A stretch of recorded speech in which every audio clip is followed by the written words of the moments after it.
It was a moonless night on a desolate stretch of highway, where shadows seemed to swallow the road whole. The only sounds were the distant howl of the wind and the rhythmic hum of tires against asphalt. I, a weary traveler, pressed on through the darkness, the only company being the eerie glow of my dashboard. As I navigated the isolated road, I noticed a figure emerging from the shadows ahead, a lone hitchhiker. The silhouette stood on the roadside, thumb extended, seeking refuge from the desolation. Against my better judgment, I felt a pang of sympathy and decided to pull over. Seeing how dark and cold it was outside, I could not consciously refuse to help someone stranded outside. The hitchhiker, clad in tattered clothes, moved towards the car with a languid gait. His face, obscured by the night, revealed nothing but the dim glint of his eyes. Despite the darkness, I could sense an unsettling aura that clung to him like a shroud. The moment he entered the car, a chill settled in the air. His eyes, devoid of emotion, locked onto mine. A gut feeling warned me that something was amiss, but it was too late. He was already in my back seat. The door clicked shut and the car continued its journey into the abyss. I asked him his name and where he was headed, but I got no response. An unnerving silence enveloped us as we traveled further into the night. He finally spoke. "Eric," he stated. My attempts at conversation were met with vague responses, and an uneasy tension lingered in the confined space. Glancing in the rearview mirror, I noticed an eerie smile playing on his lips. A sinister revelation in the faint glow of the dashboard. As the miles rolled by, the desolation outside mirrored the growing sense of dread within the car. Abruptly, he directed me down a secluded road, away from the main highway. Panic surged through me as the isolation intensified. Every instinct screamed danger, urging me to escape this ominous journey. Summoning courage, I questioned his intentions, only to be met with a disturbing revelation. His intentions were not those of a hitchhiker seeking a ride, but rather a malevolent force plotting something far more sinister. In his eyes, I glimpsed a cold, calculating malice that sent shivers down my spine. I noticed him looking through his bag. He began to pull out an object that I could not see. As he set it on his lap, I noticed it was a large knife. Realizing the imminent threat, I brought my vehicle to a complete stop, my heart pounding in my chest. In a desperate bid for survival, I threw open the door and sprinted into the darkness, the ominous laughter of the hitchhiker echoing behind me. I could hear his footsteps perusing me. After a few minutes of running, I took a moment to gaze behind me. That's when I noticed my car driving in the opposite direction. Realizing that the hitchhiker stole my vehicle and left me stranded, I could not help but to feel completely helpless. As the car drove off, it left me on the dark and cold road surrounded by pitch-black forest on both sides. I decided to continue in the direction I was running. I wanted to ensure that I do not risk running into that man again. As I was jogging, I came across a house with their lights on. I ran up to their door and rang the bell. A couple answered the door and I explained my situation. They seemed weary about me and hesitated to let me in. After a few moments, they offered me the warmth of their home and offered to call the authorities. As I recounted the harrowing encounter, a search was launched for the malevolent hitchhiker who had vanished into the night with my vehicle. My vehicle was discovered, abandoned, 60 miles away from where I left it in a quick panic. It was striped for parts and completely unusable. The incident left me forever haunted, a cautionary tale etched in the recesses of my mind. From that night onward, the shadows on desolate roads held a deeper, more sinister meaning. A reminder that sometimes the darkness conceals not only the unknown, but also the malevolence that preys on the unsuspecting. I vowed from that day onward to never stop and pick up another soul again. So, to the evil man who stole my car and left me stranded on the side of the road, I hope we never meet again.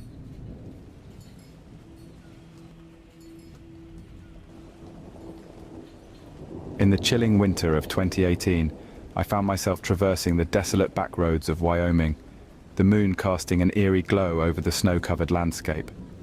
The isolation was palpable, the only sound the crunching of tires on the frozen ground. I was returning from a work assignment, the solitude of the night punctuated only by the occasional howl of the wind. As I neared a forsaken town, my headlights caught sight of an old, dilapidated sedan parked haphazardly on the side of the road. The icy wind whispered through the barren trees, creating an unsettling symphony. Against my better judgment, I slowed down, Compelled by an inexplicable force to investigate, a woman emerged from the shadows, her silhouette barely discernible in the dim glow. She seemed disheveled, her dirty-looking clothes clinging to her frail frame. Fearful eyes met mine as I rolled down the window, and she explained that her name was Emily, and her car had broken down. An instinctual unease crept over me, my subconscious screaming of imminent danger. She pleaded for assistance, her voice a haunting melody in the desolation. Reluctantly, I told her I would help get her where she needed to go. As she smiled and thanked me, the atmosphere changed, now charged with an otherworldly tension. I could not help but to feel like I was about to make a big mistake. The woman spoke in hushed tones about a nearby town where she needed to reach urgently. Her request became increasingly desperate, and a chill settled in the air as she avoided eye contact. Unnerved, I suggested calling for help, but she vehemently refused, her demeanor growing more aggressive. In the rearview mirror, I caught a glimpse of a figure approaching from the shadows. A man dressed all black materialized as if conjured by the night itself. Panic seized me when I realized he wasn't alone. An unsettling horde emerged from the darkness, surrounding my car like specters hungry for the warmth of the living. My heart pounded as I shifted into drive, attempting to escape the encroaching nightmare. Emily's pleas turned into malevolent whispers, and the figures outside began to close in, their eyes reflecting a hunger that transcended the physical. In a burst of adrenaline, I got ready to accelerate, the car skidding on the icy road as Emily's facade crumbled. She revealed a gnarled grin, her eyes void of humanity. The man at the back reached for the door, his fingers clawing at the metal with an otherworldly strength. Terrified, I swerved through the desolate roads, their haunting laughter echoing in the night. As I distanced myself from the encroaching darkness, I glimpsed their forms fading into the shadows. When I finally reached the safety of a flickering gas station, my hands trembled as I locked the doors and caught my breath. The encounter left me haunted, a chilling reminder of the malevolent entities that may lurk in the desolation of the night. Since that harrowing night, the mere thought of stopping for a stranded traveler sends a shiver down my spine, a visceral reminder of the supernatural terror that lurks in the shadows.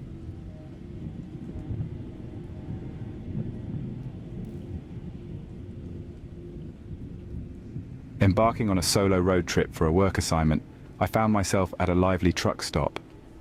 The air was filled with the hum of engines and the chatter of fellow travelers. Eager to refuel, stretch my legs and grab a quick bite, I couldn't have anticipated the peculiar encounter that awaited me. As I went about my routine, a young woman approached me. She looked to be in her mid-20s. She seemed disoriented and explained that car had broken down a few miles back and she was stranded with no help. She explained that she lived in the town over and that if I can get her to her local supermarket, she can walk to her home from there. Lacking a cell phone and any means of contacting someone for help, she appeared vulnerable and in need of assistance. As she explained her situation, I could not help but feel bad for her.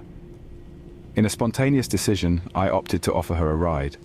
While my destination didn't align with hers, I stated that I could take a detour and help her get closer to her home. She entered the passenger side of my vehicle with a creepy and enormous grin on her face. I have to admit, as soon as I saw the way she was staring at me, I wanted to ask her to get out. But me being as nice as I am unable to leave someone in need, stranded. As we set off on this unplanned detour, my attention was drawn to a vehicle, a nondescript sedan, seemingly tailing us. I had not noticed it in the parking lot at my last stop, but now that I am on the road, and we are the only two vehicles driving, it is hard to not notice the sedan. Attempting to navigate the situation, I discreetly kept an eye on the persistent vehicle. Simultaneously, the young woman expressed interest in playing with my phone. Politely declining, I emphasized its importance for work. The atmosphere grew tense when she suddenly remembered her boyfriend's phone number and insisted on calling him.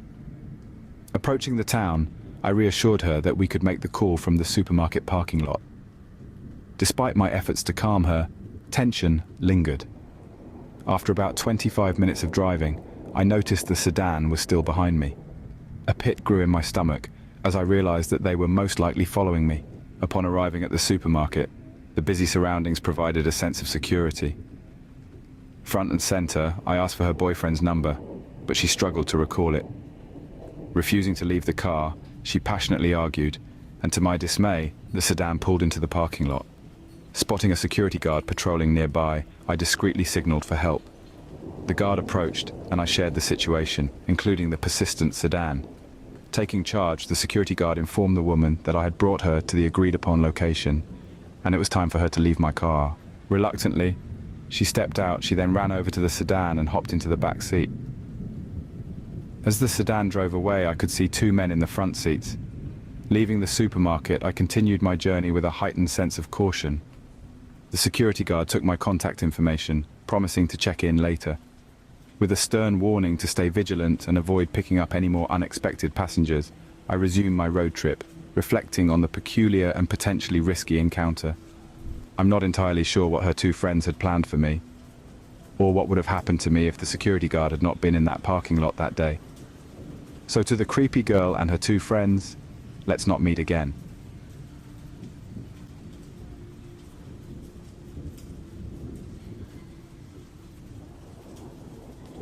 I was a 28-year-old man, filled with a sense of wanderlust that often led me to unconventional adventures. One gloomy evening, I found myself in a remote town after an impromptu road trip. With no public transportation in sight, I resorted to hitchhiking, hoping for a ride to the nearest city. A sleek black sedan pulled over, and the tinted window rolled down, revealing a well-dressed, middle-aged woman behind the wheel. She introduced herself as Mrs. Harlow and explained that she was heading my way. Relieved, I tossed my duffel bag into the back seat and settled into the luxurious interior of her car. "Thanks for stopping, I really appreciate it," I said, fastening my seatbelt. "No problem at all, dear. I can't stand the thought of someone stranded on a night like this," Mrs. Harlow replied with a warm smile. At first, our conversation was pleasant.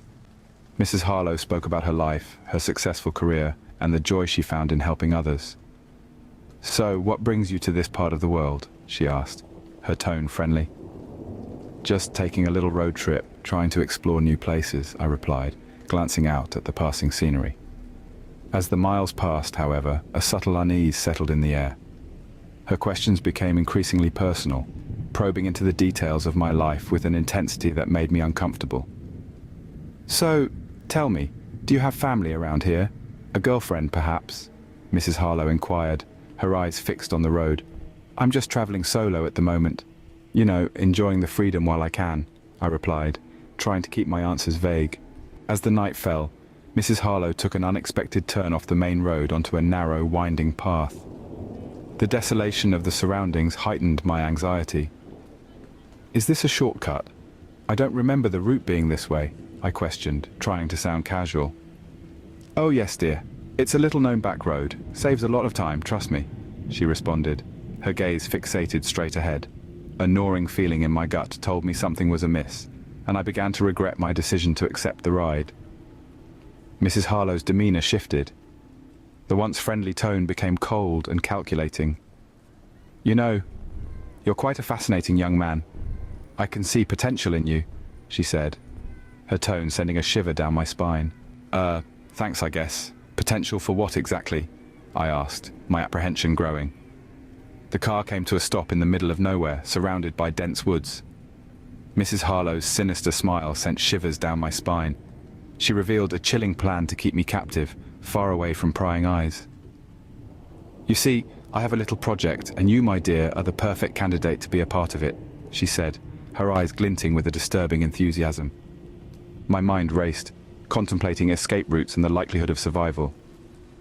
"I really need to get going. I appreciate the ride, but I can't be a part of any project," I stammered, desperation creeping into my voice. Mrs. Harlow, however, had other plans. She noticed my fidgeting and shot me a menacing look.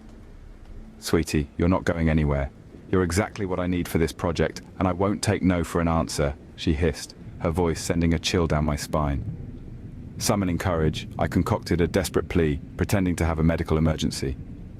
Mrs. Harlow, momentarily taken aback, hesitated for a crucial moment. "I think I'm having a heart attack. Please, you need to take me to a hospital," I exclaimed, panic evident in my voice. In that fleeting window of opportunity, I flung the car door open and sprinted into the darkness. "Get back here, you little ingrate!"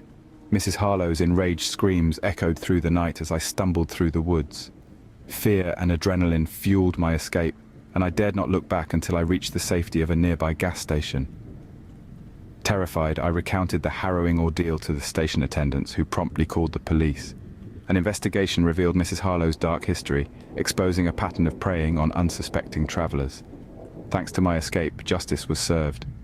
The incident left an indelible mark on me, a chilling reminder that danger can lurk in the most unexpected places. Hitchhiking, once a symbol of adventure, now stood as a cautionary tale of the thin line between exploration and perilous encounters on the open road.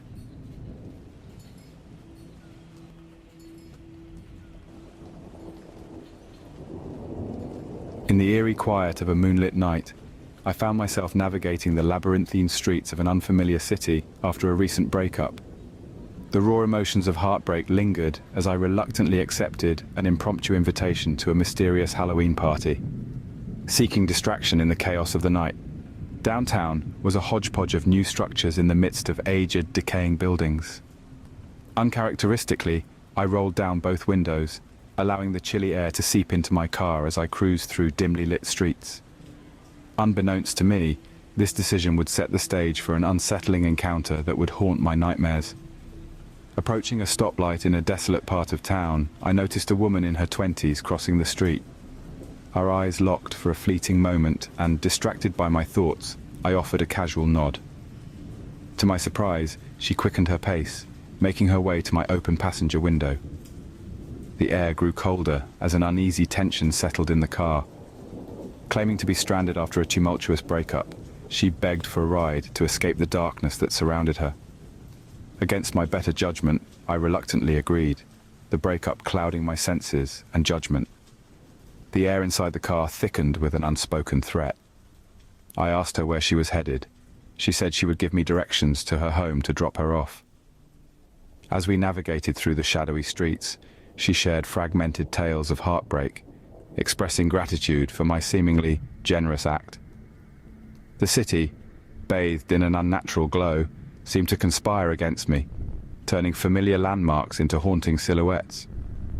She began navigating me further and further away from the city. I turned down a desolate road and was instructed to drive another 7 miles down that road. I made a few more turns and soon approached a creepy-looking house. The home looked run down and abandoned. As my car came to a stop, her demeanor shifted. In a sudden twist, she mentioned having lost her house keys and needing help boosting her through her unlocked window. My heart raced as I contemplated exiting my vehicle to help her enter her home. The house looked like it had been abandoned years ago. The grass was overgrown and parts of the siding were falling off. She pleaded with me, stating that I drove her all this way and she has no way into her house. I unfortunately agreed to help her. As I exited my car with her, the atmosphere outside transformed. I could feel dread building up in my stomach. We approached the back of her home, where there was a window about 5 feet from the ground. She asked me for a boost, and I obliged. As she got on my back, I began to hear leaves crunching from behind us. Panic set in as the realization struck. I was trapped in a nightmarish game orchestrated by this mysterious stranger. I heard multiple footsteps approaching and began to panic. As I stood up to see who was behind us, I caused her to fall off of me and hit the ground. I turned, and to my horror, 3 men were running towards us from out of the woods. I began to sprint around the house and towards my car. I can hear the lady cursing and yelling at me for dropping her. Then I heard laughter as she communicated with the men to chase after me. I sprinted and got in my car. Within seconds, the 3 men and lady were at my door, kicking and attempting to get in. I turned my car on and threw it in reverse. I hit the gas as hard as I could, not caring if I ran one of them over. I drove back to my town and straight home, missing the party. I could not sleep that night. All I kept thinking about was what would have happened to me if I had not quickly ran as soon as I heard those men approaching. So, to the lady and her 3 evil friends, I truly hope we never meet again. I just wanted to take a moment to say thank you all for tuning into Haunted Lullabies. If any of you have any stories you would like narrated on this channel, feel free to drop a comment and I will send you my email to submit your story. If you enjoyed this video, don't forget to subscribe, like and comment. Until next time, Sweet nightmares.